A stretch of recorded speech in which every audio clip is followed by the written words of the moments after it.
Corporate মন মানসিকতা, পাগলামো। ঠিক ডক্টর মোহাম্মদ ইউনূসের মধ্যেও কিন্তু এরকম পাগলামো আছে।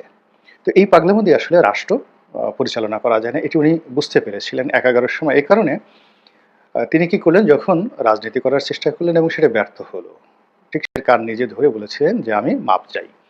তো যাই হোক, নিয়তি তাকে আবার এই জায়গাতে নিয়ে এসেছে। কেন নিয়ে এসেছে, কি কারণে নিয়ে এসেছে, এটা আল্লাহ রাব্বুল আলামিন ভালো জানেন। আমরা বাইরে থেকে যোগ বিয়োগ করে যেটা বুঝতে পারি সেটা হলো তিনি নিয়তির খপ্পরে পড়ে গিয়েছেন। তিনি বাংলাদেশের রাষ্ট্র ক্ষমতা এবং বিশ্বের বহু দেশের রাষ্ট্র ক্ষমতাকে ব্যবহার করে তিনি একেবারে রাজনীতিবিদদের অন্দর মহলে ঢুকে গিয়েছেন এবং প্রায় সব ক্ষেত্রে তিনি ছক্কা মেরেছেন। সেটা হোয়াইট হাউস বলেন, বাকিংহাম প্যালেস বলেন বা এলএসি প্রাসাদ, মানে ছক্কা মেরেছেন নোবেল পুরস্কার পাওয়ার ক্ষেত্রে, বিশ্ব মিডিয়ার দৃষ্টি আকর্ষণের ক্ষেত্রে, এবং অন্যান্য যারা নোবেল লরিয়েট রয়েছেন তাদেরকে একটা প্ল্যাটফর্মে এনে তার পক্ষে কথা বলার জন্য তিনি যে নজির স্থাপন করেছেন, এটি দ্বিতীয় কোনো ব্যক্তি পৃথিবীতে করতে পারেননি। দেয়ার আর ম্যানি নোবেল লরি যে নিয়তির খপ্পরে পড়েছেন, যে অলৌকিক পরীক্ষা নিরীক্ষার মধ্যে পড়েছেন। এটি এমন একটা জায়গাতে এসে দাঁড়িয়েছে, মনে হচ্ছে তার সারা জীবনের যে অর্জন তিনি ঘুরে দাঁড়াবেন, ইতিহাস তৈরি করবেন। এমন এক ইতিহাস, দুর্নিবার সেই ইতিহাস যা এই বঙ্গে কখনো হয়নি। একজন ৮৬ বছর বয়স্ক মানুষ সারা দুনিয়ার মান সম্মান অর্জন করে, পরিচিতি অর্জন করে এবং জীবনের বহু ক্ষেত্রে বহু সফলতা লাভ করে তিনি ৮৬ বছর বয়সে পাওয়াটা একেবারে অলৌকিক।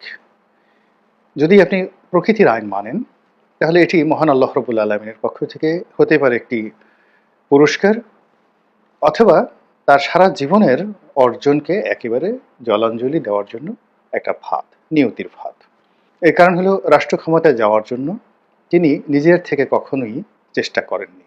তার সেই সম্ভাবনাও ছিল না, সদিচ্ছাও ছিল না।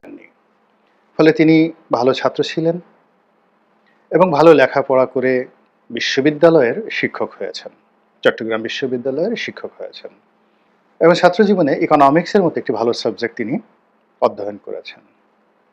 আবার শুধুমাত্র শিক্ষকতার মধ্যে তিনি বসে থাকেননি, তার মেধা, মননশীলতা, মস্তিষ্ককে তিনি কাজে লাগিয়ে গ্রামীণ ব্যাংক এবং ক্ষুদ্র ঋণের মতো একটি বিষয় উদ্ভাবন করেছেন। ওই সময়টিতে একজন বিশ্ববিদ্যালয়ের শিক্ষক হুসেন মোহাম্মদ এরশাদ সাহেবের মতো একজন মানুষকে রাজি করিয়ে, খুশি করিয়ে ওই জমানাতে ৮০-র দশকে তিনি একটি ব্যাংক প্রতিষ্ঠা করেছিলেন এবং এই গ্রামীণ ব্যাংকটির জন্য আলাদা একটি অধ্যাদেশ এবং আলাদা একটা আইন করা হয়েছিল, অন্য কমার্শিয়াল ব্যাংকের মতো নয়। তো এই মানুষটি সবকিছু চেয়েছেন, কিন্তু রাষ্ট্র ক্ষমতা সম্পর্কে তার হয়তো দূর থেকে কামনা থাকতে পারে, বাসনা থাকতে পারে, লালসা থাকতে পারে, এবং তিনি ১১ সময় একবার চেষ্টাও করেছিলেন এবং আমার বিশ্বাস যে লোকজন তাকে প্রলুব্ধ করেছিল রাজনৈতিক দল গঠন।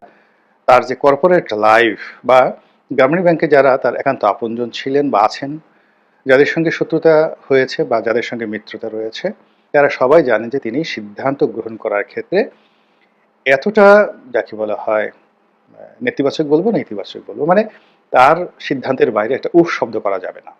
অমরত্ব লাভের খপ্পর হতে পারে, অথবা একেবারে ফিনিশ, সারা জীবন যা কিছু করেছেন সবকিছু জলাঞ্জলি যাবে এই জায়গাতে।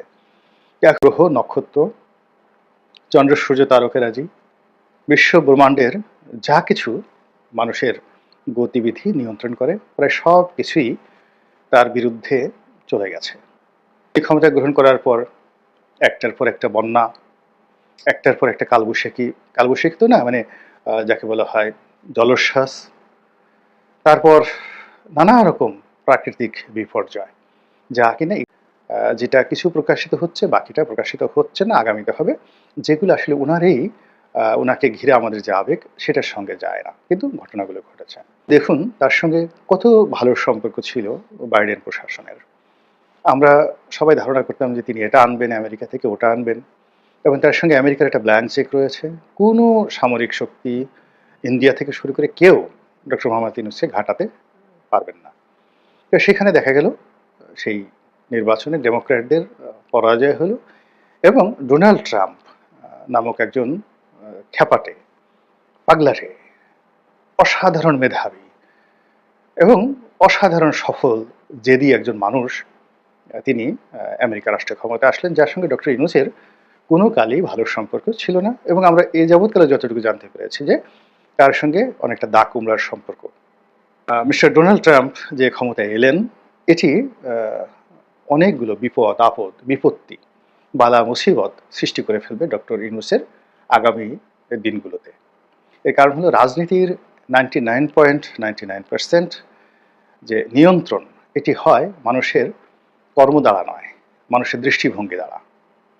আবার বলছি, রাজনীতিতে কোনো কর্ম দ্বারা, মানে শুভকর্ম বলেন, অপকর্ম বলেন, ভালো কর্ম বলেন, এটা দ্বারা কখনো কারো নিয়তি নির্ধারিত হয় না।